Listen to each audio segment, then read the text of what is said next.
occhi quando mi vide, t'ingriffa come gatto, non è che t'hai fatto, che non mi può vedere, io t'ho amato tanto, se t'amo tu lo sai, io ti voglio bene assai, forza, e tu non pensa a me, io ti voglio bene assai, e tu non pensa a me.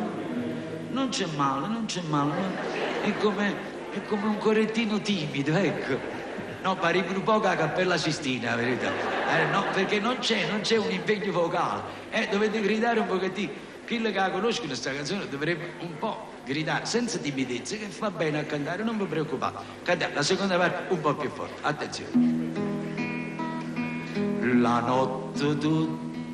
Il primo vero successo, il primo felice incontro tra una canzone napoletana diffusa in 180.000 copielle ed il suo pubblico era stato quello di Te voglio bene assai, parole di Raffaele Sacco, di professione occhialaro, musica di autore sconosciuto. Le quarte d'ora suonano a una, a due, a tre.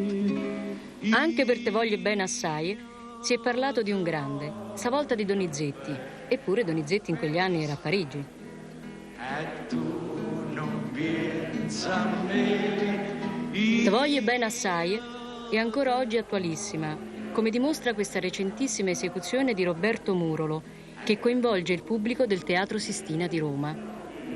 Applauso. Avete visto? La terza parte la facciamo cantare solo alle signore, ecco, le voci gentili delle signore. Naturalmente l'ultima parte, la quarta, la canteranno i baritoni e i tenori presenti. Questa terza parte è dedicata solo alle signore. Guardami in faccia e vide come son gardutte, sì che poliente brutta, non è la mia per te, cusuta filo doppia, con te mi troverai,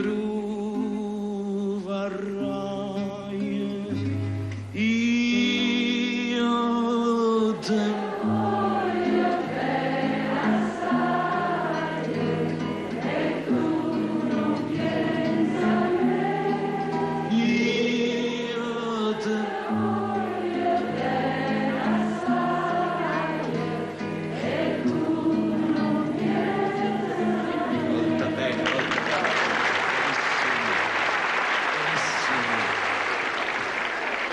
ripeto, è un coro un po' striminzito, però intonato. L'importante è questo, che sia intonato. Ecco i tenori e i baritoni. Siete pronti? Attenzione. Ultima parte. Quando so fatte cenere, tanto mi chiagnerai, sempre ti mannerai, non illumia addossa la fossa mia tua rapa e l'ammo troverai, io te